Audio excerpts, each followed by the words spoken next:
नमस्कार, जय हिंद, वंदे मातरम। साथियों, दोस्तों, आज की इस वीडियो में बात करने वाले हैं जो उत्तर प्रदेश व अन्य राज्यों में जो भर्तियां हाल ही के दौरान निकाली गई हैं तो उन पर आचार संहिता का क्या इफेक्ट पड़ेगा।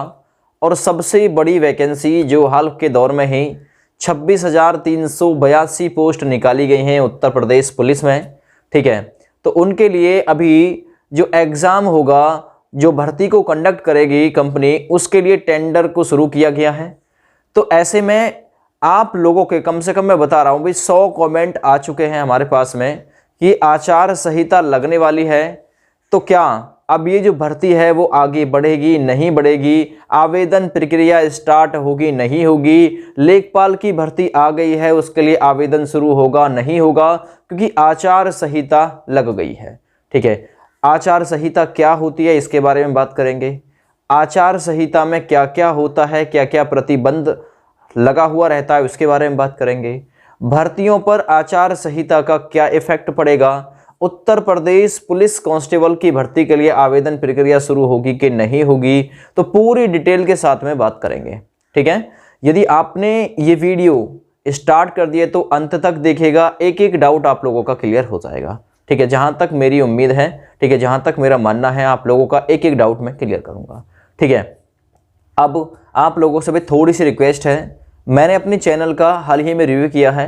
उस रिव्यू में मैंने ये देखा है कि भाई हमारे YouTube चैनल पर 100 में से 70% लोग ऐसे हैं जो बिना सब्सक्राइब किए हुए हमारी वीडियो को देखते हैं, अर्थात वो इंटरेस्टेड भी हैं, इंटरेस्ट भी लेना चाहते हैं वीडियो में, पर YouTube चैनल को सब्सक्राइब नहीं किया है। तो उन लोगों से मेरी खास तौर पर रिक्वेस्ट है भाई, सभी लोग YouTube चैनल को सब्सक्राइब कर लें।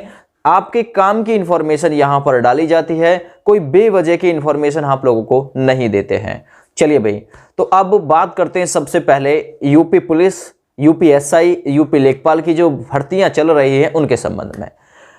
कल आचार संहिता लागू हो गई, ये आपने सबने देखा, आचार संहिता लागू हो गई है। और आचार संहिता से एक दिन पहले भर्ती देने का क्या कारण था? वो यही कारण था कि आचार संहिता में किसी भी नई भर्ती की शुरुआत नहीं की जाती है, तो इसलिए एक नोटिफिकेशन के तौर पर और टेंडर प्रक्रिया के तौर पर आप लोगों को यह दिखा दिया और सरकार ने कागजों में ये भर्ती जो है वो दिखा दी है। तो इसका मतलब अब किसी भी भर्ती पर आचार संहिता का कोई प्रभाव नहीं पड़ेगा, अर्थात यूपी कांस्टेबल की जो भर्ती है उसके लिए आवेदन प्रक्रिया भी स्टार्ट होगी और जनवरी के महीने में ही स्टार्ट हो जाएगी। और 9500 जो 34 जो पोस्ट हैं, ठीक है, 9534 UPSI की, उसके लिए DVPST भी होगी। अगर इनके बस में हुआ तो ये उनका फिजिकल भी करा सकते हैं, सारे काम करा सकते हैं। एक नया काम आचार संहिता में नहीं होता है भैया, कोई फर्क नहीं पड़ेगा। यूपी पुलिस की वैकेंसी में आवेदन डाले जाएंगे 100%। ये देख लीजिएगा आप लोग, यूपी लेखपाल की शुरू हो गई है, एग्जाम नहीं करवा सकते। अब एग्जाम ये आप लोगों का चुनाव के बाद ही कराएंगे। जो नई सरकार बनेगी, या तो इनकी सरकार बने, ठीक है, या फिर किसी और गवर्नमेंट की सरकार बने, तो वो अपने हिसाब से अब इसे कराएंगे। जहां तक हमारा मानना है, अब चुनाव से पहले, ठीक है, चुनाव से पहले और चुनाव के रिजल्ट से पहले इसके लिए यानी किसी भी एग्जाम को भी शुरू मुश्किल किया जाएगा, चाहे वो लेखपाल का एग्जाम हो, चाहे वो यूपी पुलिस का एग्जाम हो, ठीक है। लेकिन इतना जरूर है कि आवेदन करवा सकते हैं ये आप लोगों के। लेखपाल में आवेदन शुरू हो गए, आप लोगों को पता है, यूपी पुलिस के आवेदन स्टार्ट हो जाएंगे, ठीक है। और भी कई सारी भर्तियां हैं, ठीक है, जो उत्तर प्रदेश में चली हुई हैं। तो जो पुरानी भर्तियां चली हुई हैं उन पर कोई किसी प्रकार का प्रभाव नहीं पड़ेगा, ठीक है। लेकिन नए तौर पर किसी भर्ती की शुरुआत नहीं कर पाएंगे। तो वही यूपी पुलिस में आवेदन जरूर डाले जाएंगे, स्टार्ट हो जाएंगे, कोई प्रेशर, कोई फर्क उस पर नहीं पड़ेगा, ठीक है। अब बात करते हैं आचार संहिता क्या होती है। देखिए, आचार संहिता में 4 लोग एक जगह इकट्ठे नहीं रह सकते हैं। हाँ, तो हम बात कर रहे थे भाई आचार संहिता क्या होती है। 4 लोग एक साथ नहीं खड़े हो सकते हैं, लड़ झगड़ नहीं सकते हैं, ठीक है भाई। रैलियां भी आप लोगों को पता होगा भी कम ही आयोजित की जाती हैं इस दौरान, ठीक है। चलिए रैली की बात छोड़ देते हैं भाई। 5 राज्यों में चुनाव होना है, इसमें से यूपी की 403 जो सीटें हैं उन पर, ठीक है, चुनाव होना है। और ये जो चुनाव है उत्तर प्रदेश का 7 चरणों में होगा, 10, 14, 20, 23, 27, 3 मार्च और 7 मार्च, ठीक है, ये फरवरी वाली डेट हो गई। 10 फरवरी, 14 फरवरी, 20 फरवरी, 23 फरवरी, 27 फरवरी, 3 मार्च और 7 मार्च, ये 7 चरणों में आयोजित होगा। उत्तराखंड में 14 फरवरी को चुनाव होगा 70 सीटों के लिए। मणिपुर में 27 फरवरी और 3 मार्च को चुनाव होगा। पंजाब में 14 फरवरी को और गोवा में भी 14 फरवरी को चुनाव होगा। और सभी राज्यों के जो नतीजे हैं वो 17 मार्च को घोषित किए जाएंगे, ठीक है। अब बात करते हैं भी आचार संहिता जो होती है वो क्या होती है। देखिए, जो आचार संहिता होती है, देश में स्वतंत्र और निष्पक्ष चुनाव कराने के लिए चुनाव आयोग कुछ नियम बनाता है।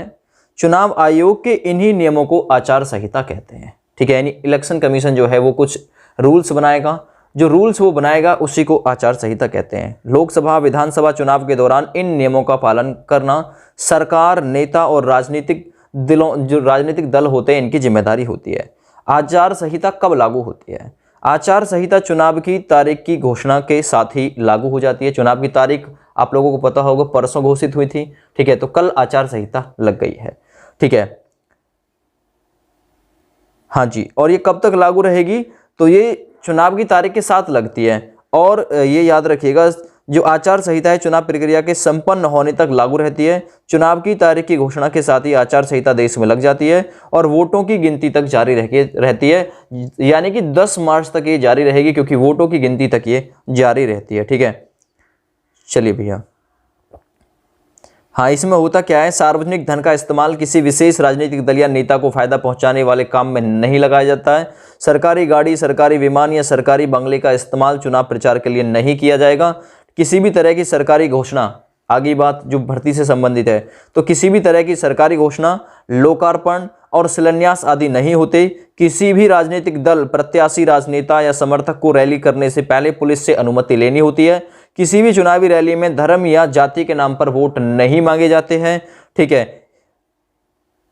तो जो आचार संहिता है इसकी विशेषताएं क्या हैं? आदर्श आचार संहिता की कुछ मुख्य विशेषताएं निर्धारित करती हैं कि राजनीतिक दलों, निर्वाचन लड़ने वाले अभ्यर्थियों और सत्ताधारी दलों को निर्वाचन प्रक्रिया के दौरान कैसा व्यवहार करना चाहिए। चलिए ये बात छोड़ दीजिए, जो काम की बात थी वो हो गई है। 4 लोग एक साथ गुट बनाकर खड़े नहीं हो सकते, लड़ झगड़ आपस में नहीं सकते, सरकारी पैसे को चुनाव प्रचार में नहीं लगा सकते, ठीक है। और किसी नए आपने मैंने बताया किसी नए का भी शिलान्यास नहीं कर सकते, किसी नई उस चीज़ का, ठीक है, शिलान्यास नहीं कर सकते, लोकार्पण नहीं कर सकते, किसी नई वैकेंसी को नहीं ला सकते, ठीक है। लेकिन जो पुरानी भर्तियां होती हैं भाई वो सुचारू रूप से चलती रहती हैं।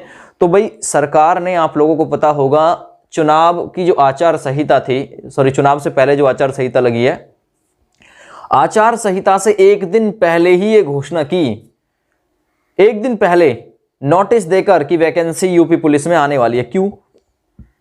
ये चुनाव के बाद भी हो सकती थी, लेकिन आवेदन इसी दरमियान इन्हें कराने हैं। एक दिन पहले ही इसलिए ही तो की है क्योंकि उन्हें पता था कि कल आचार संहिता लग जाएगी, ठीक है, क्योंकि चुनाव की तारीखों का ऐलान हो जाएगा। तो उससे एक दिन पहले ही उन्होंने उत्तर प्रदेश पुलिस में 26,382 पोस्ट के लिए क्या कर दिया, काम शुरुआत कर दी। तो भाई अब कोई प्रेशर नहीं है, कोई फर्क आचार संहिता का इस वैकेंसी पर नहीं पड़ेगा। आवेदन प्रक्रिया शुरू हो जाएगी, भले ही एग्जाम अब मार्च के बाद होगा, ये तो आप लोगों को पता होगा, क्योंकि जनवरी फरवरी निकल जाएगी आवेदन में, ठीक है। तो इतनी जल्दी एग्जाम तो कराया नहीं जा सकता, क्योंकि 10 तारीख को जो चुनाव होगा उसके नतीजे भी आएंगे।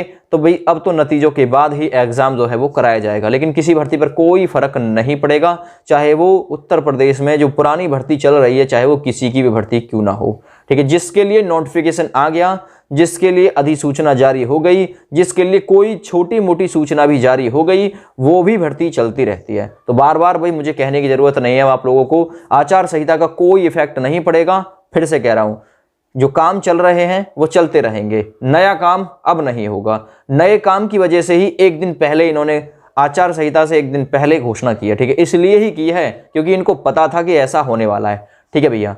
अब आप लोग मेरे द्वारा दी गई जानकारी से कितने संतुष्ट हैं, बिल्कुल आप लोग अपना फीडबैक कमेंट बॉक्स में टाइप करके भेज सकते हैं। अभी भी कोई क्वेश्चन रह जाता है तो वो बिल्कुल बताएं, ठीक है। देखिए एज के लिए प्रयास किया जा रहा है कि भाई एज में आप लोगों को छूट मिले, तो इसके लिए आप लोगों को बिल्कुल मैं अब से पहली वीडियो में बता चुका हूँ, अभी भी हम आप लोगों को बताएंगे आगे आने वाले समय में। चलिए, थैंक यू, बाय बाय।